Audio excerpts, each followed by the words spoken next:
Hello dear children, welcome back.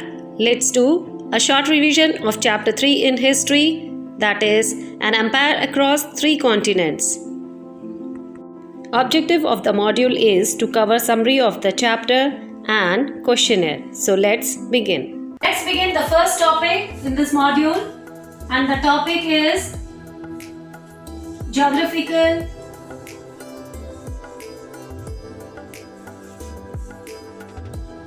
feature of Roman Empire. This is the very big empire in the world. Let us see what was the exact location of Roman Empire. As we all know, this empire was spread in 3 continents. So what were these continents? Europe, Asia and Africa. That's why the title of the chapter is An Empire Across 3 Continents. And which empire was this? This is Roman Empire. So now let us know about the sources. What are the sources from where we come to know about the chapter? The Roman Empire was a stretch of territory that included most of Europe, a large part of fertile Crescent and North Africa. Roman Empire lay next to each other, separated by narrow strip of land that run along the river Euphrates. If you look at the map, you will see that continent of Europe and Africa are separated by a sea that stretches all from Spain in the west to Syria in the east. This sea is called Mediterranean Sea, and it is called the heart of Roman Empire. Rome dominated the Mediterranean and all the region around that sea in both the direction, north as well as south. To the north were rivers Rhine and Danube. To south was the desert called Sahara. Iran controlled the whole area of south towards the Caspian Sea and eastern Arabia, and sometimes larger part of Afghanistan as well. 2 powerful empires ruled over most Europe, North Africa and the Middle East between the birth of Christ and the early part of 7th century. 2 empires were those of Rome and Iran. They were rivals of each other. Moving toward the second topic, and the topic is sources from where we understand about the Roman Empire. Sources to understand about Roman Empire. So there are various sources. The textual stuff which we received in the archaeological site, these are the sources. Documents as well. Inscriptions written in the wall.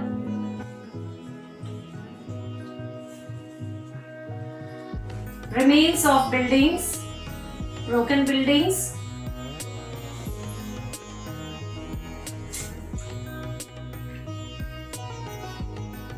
etc. So all these are the part of sources from where we can understand about the Roman Empire. Life in Roman Empire. Hadrian was the Roman emperor who focused on defending land Rome had already conquered instead of conquering the new land. He ordered wall built on emperor's border to protect against barbarians. The most famous of these, Hadrian Wall in Britain. Now the third topic is phases of Roman Empire. It means the development phases of Roman Empire has certain division, and this division basically is divided into 2 parts. One is early Roman time period, that is called early Roman Empire. Then late Roman Empire. In between we find very interesting incidents of 3rd century crisis.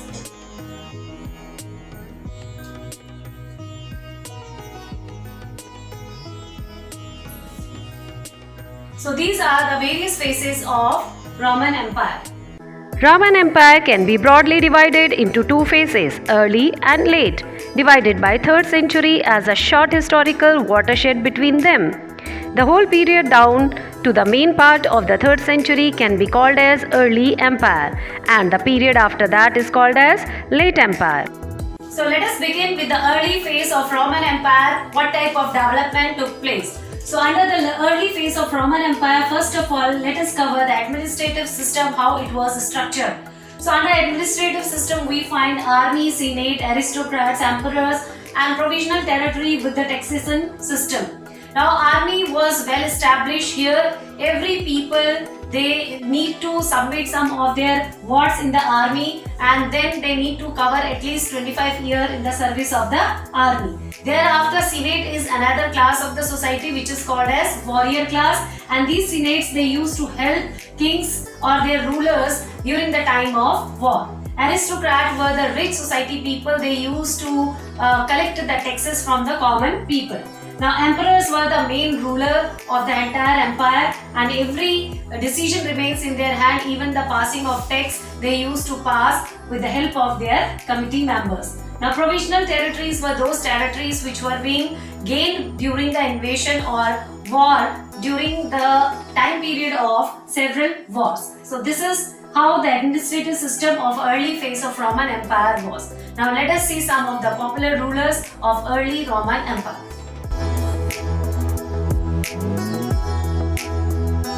Let us see some of the popular rulers in the early phase of Roman Empire. Here is the list.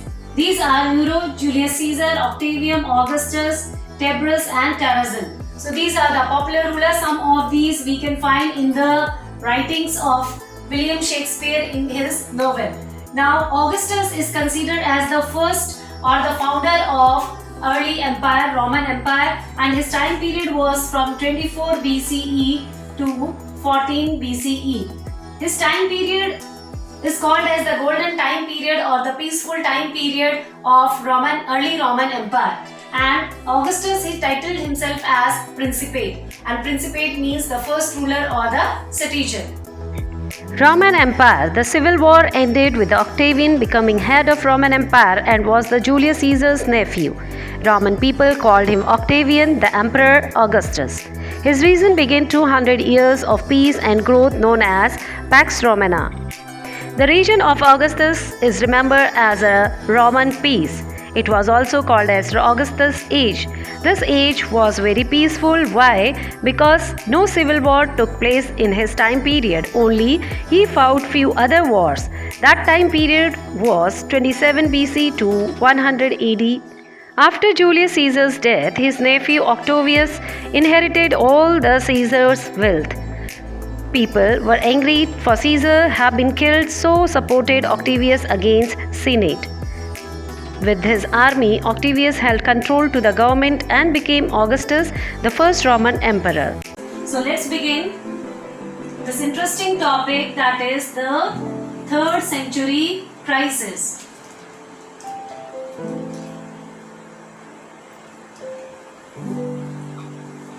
Here, why this 3rd century crisis is named? Because 1st and 2nd century time period was very peaceful and prosperous for the people of Rome.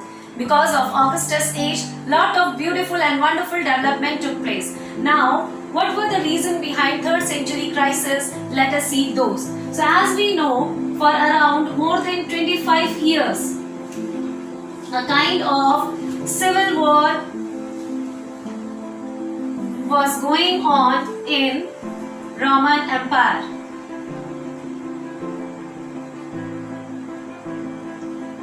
It was just because to gain the power in their hand after the death of Emperor Augustus. Now, due to the civil war, more than 30 to 40 emperors were changed continuously or simultaneously.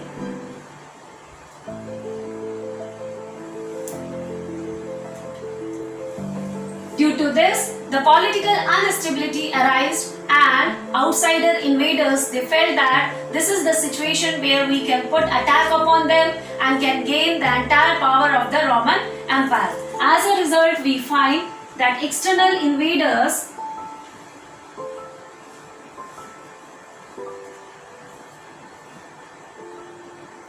from Iran and German army people started attack towards the Roman Empire because they find the political instability is there and senates are fighting for gaining their power. So that was the good situation for them to put an attack. At that time, people faced lot of economic as well as political crisis. Now, apart from all these, Roman Empire, they faced in the 3rd century a very pandemic disease, that is plague. So plague was spread across the Roman Empire, which lead million of population, they lost their life, and due to that, the skilled people, those who are highly skilled in different areas, youngsters, they have lost actually their life. Throughout its existence, Roman state lived through many periods of troubles, but none of them were as dangerous as crisis of 3rd century. The empire was being torn into pieces by internal strife and enemy from slides, all eager to steal its land. In this video, we are going to talk about the crisis of 3rd century, how it occurred, what happened, and aftermaths. After a series of civil war that shook the foundation of republic in 31 BC, Gaius Octavian defeated Mark Antony in the Battle of Actium and became the first emperor of Rome. Although we call him emperor, his real title was Princeps, which means the first citizen and the quasi-republican rule. The empire was living in relative peace in 68 AD. A coup forced Nero to commit suicide. This resulted in the crisis that was later called a year of 4 emperors, and in the summer of 69, Vespasian became the emperor and established Flavian dynasty. 3 representatives of his family and 5 members of Nervan Antonine dynasty, collectively known as 5 good emperors, ruled during the following periods of stability. During the rule of Emperor Trajan, the empire reached its greatest extent territorially. His heir Hadrian decided to stop expansion and build number of defensive fortifications. The next emperor, Marcus Aurelius, had fought prolonged conflict called Marcomannic War against the barbarian tribes. But despite of this, his region is considered to be the golden age of Rome. His son Commodus started his rule well, but later his paranoia led to the assassination and 192 year of the 5 emperors began. The winner of the ensuing struggle of the power was Septimius Severus. His Severan dynasty ruled for next 4 decades, providing 7 emperors. This time was marked with the increase in the size of the military. The regular army was doubled in the size and had been promised 50% higher pay. The Severan emperors had to decrease the percentage of silver in their coins to be able to pay for his bigger army, and that started protracted economic crisis. The role of military increased tenfold while Senate lost its privileges. In 232, the last Severan emperor, Alexander Severus, had to fight against newly formed Sassanid Empire, which had toppled the Parthians. We know very little about the war against Hadrian first, but it seems that despite some setbacks, territories of the empire were preserved. However, casualties had been very high and the military had to become insubordinate, especially towards the Alexander. When he seems reluctant to fight against Germanic invaders in 235, he murdered by his own legionaries. Thus started the crisis of 3rd century. The monastery crisis ramped up and army became only real source of power. Around 30 so-called barracks of emperor or soldiers emperor were crowned in the next 50 years. At the same time, the empire was facing greater number of foreign enemies than ever. The Goths, Vandals and Alemanni started raiding the provinces along with Rhine-Danube frontiers, while to the east, Sassanid Empire was eager to exploit Roman weakness to take control over the Levant. In 252, Sapores seized Nisibis. and during the next year defeated Roman armies sent to the area at Barbelus and conquered Antioch.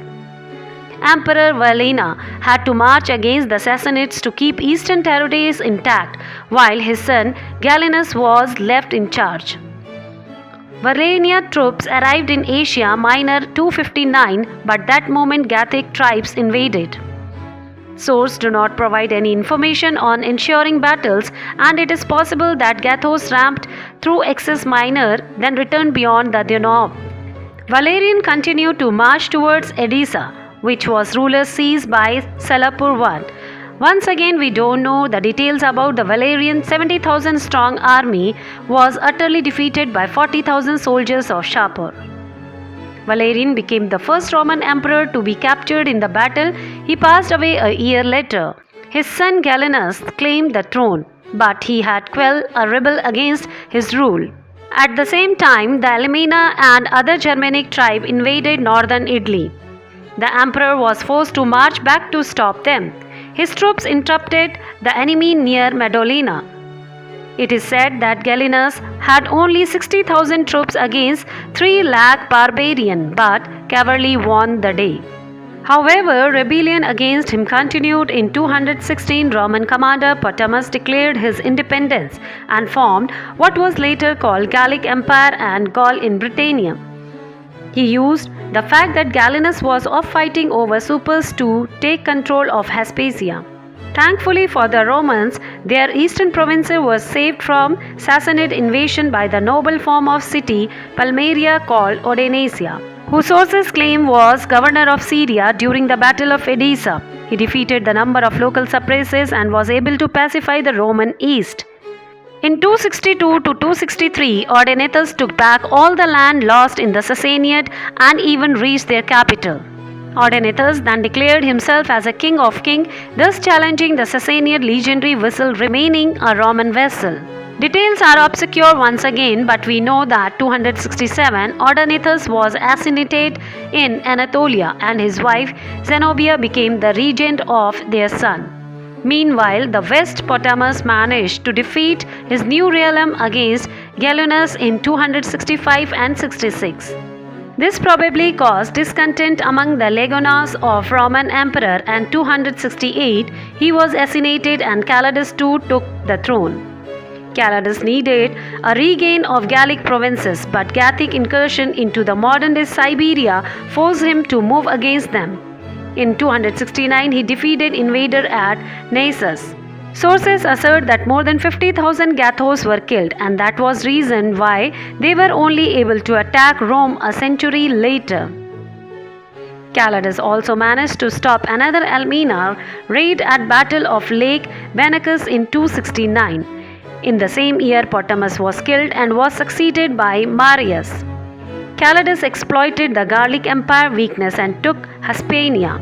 However, he wasn't able to conclude the reconquest as he succumbed to a plague in 270.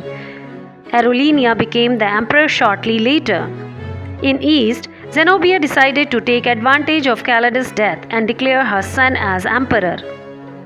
In 271, Egypt and most of the central eastern Anatolia became the part of Pamlian Empire. Alurian was under pressure from all the sides. He started expelling the Vandals from northern Italy and then defeated another Alemanni incursion at Battle of Franco and Paiva. At the same time, he decided abandon to province the Dacia as it was exposed to attack being beyond the Danube. The Palmyrian conquest Egypt created grain crisis in Rome. Alurian needed to deal with Zenobia, so in 272 he marched towards east. In less than a year, Palmyrian forces were defeated and eastern part of empire was reconquered. Some sources claim the part of Library of Alexandria was burned during that time. Aluria then returned to the west. Initially, he attempted to use diplomacy to regain the Galli. This failed, and 272 he was attacked them and won Battle of Calonne. This way, once again he brought Gaul and Britannia under his control. Although Roman Empire was reunited and death of Aluria started new round of crisis. 6 emperors came to power in the next 9 years until Doloctine defeated all the opposition and became the emperor's ruler in 284. Doloctine's reign is considered to be the end of crisis of 3rd century. Although it was full of warfare and violence as previous 5 decades, Doloctine managed to stabilize the empire with his reform.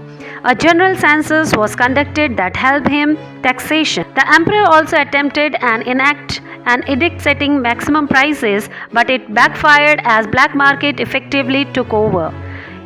His most important reform was creation of Tarichi, and the empire was divided into eastern and western half. Each got an emperor Augustus, and both emperors appointed their heirs. The goal was to create a stable inheritance system, despite the fact that Tetrarchy failed shortly after the death of empire. The Western and Eastern Roman Empire became the standard division and that prolonged existence of Roman Empire. Now moving toward the last phase of Roman Empire development, and that is late Roman Empire. So let us see under late Roman Empire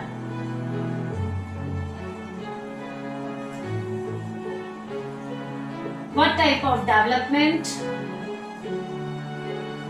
took place.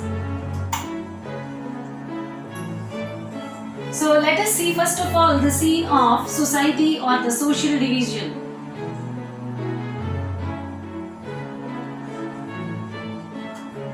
So under social lifestyle, we find that people used to live in nuclear family.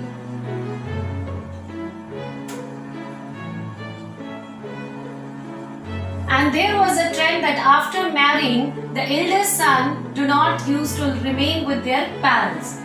Means adult or eldest son after marriage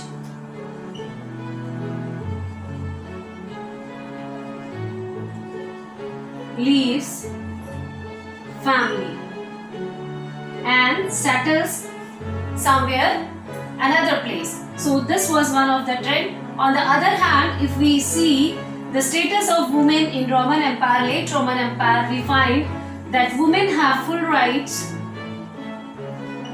Women have legal right to hold the property of their parents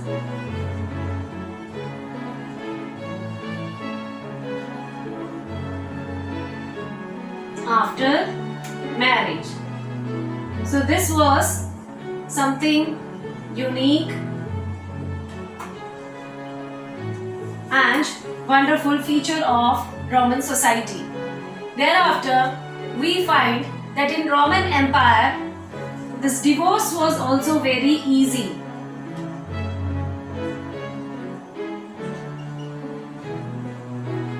For women, within a single note, they can go for the procedure of divorce. Here, the society basically in Roman Empire, later Roman Empire was male dominated. Women have more power than men. Now here one more thing we find that women were being tortured so badly. Why? Because men have a kind of greed that the property which women were holding after marriage, their parents' property, they want to hold that property for themselves. For that purpose, they used to ill-treat these women. So that was the trend later on, around 18th and 19th century. This the property right of women was also changed in Roman area.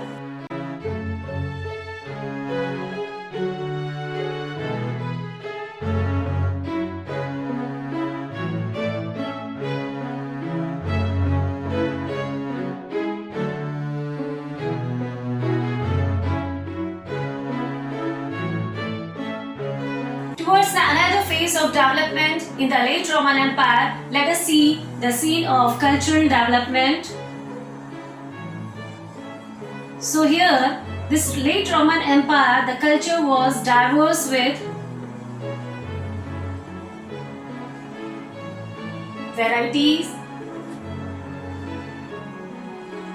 where people used to speak many languages. many languages were popular. Among these languages, Latin and Greek were declared as official language. Or Greek and Latin were the administrative language. Here, these people in their culture, they used to wear beautiful clothes. So attire was very attractive, beautiful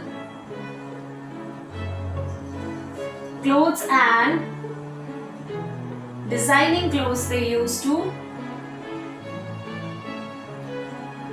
wear.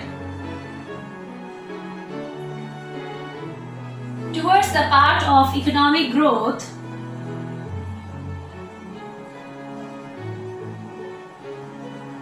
we find that trade was widely promoted by all the rulers. All the rulers or emperors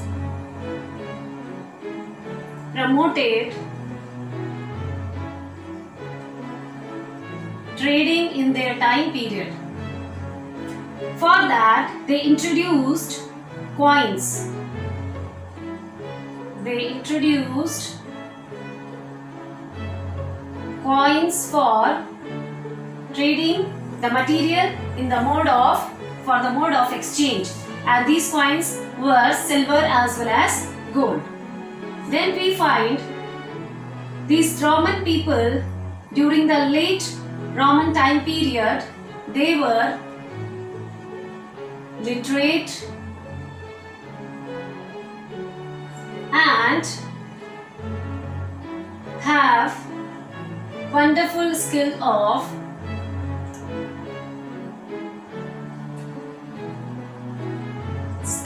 writing and reading.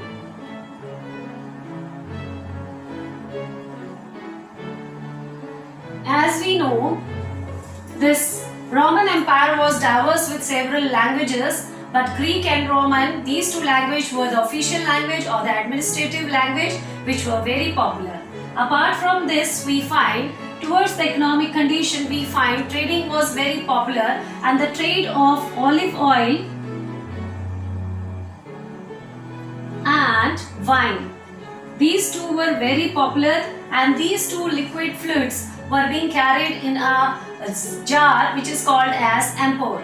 Now here we find several amphore towards the excavating side.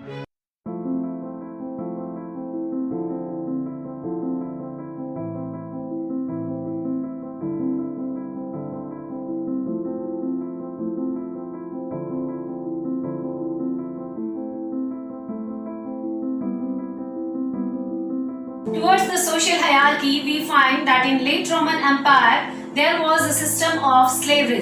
So here, slavery in Rome was very popular.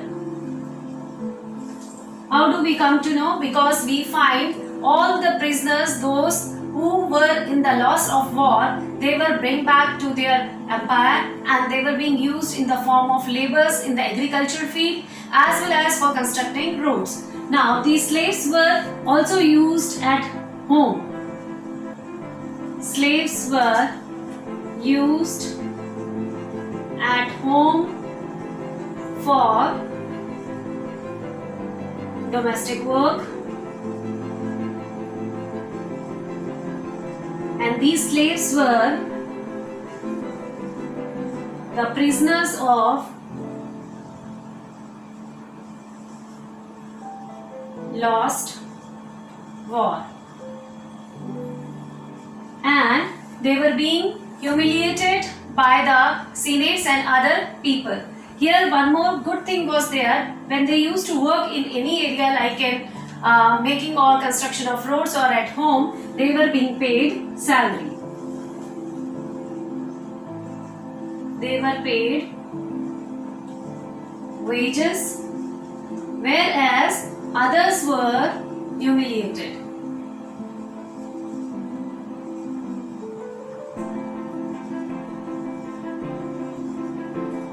Now, let us move towards the last part of this module, that is the end of Roman Empire. Let us see what were the reasons behind that.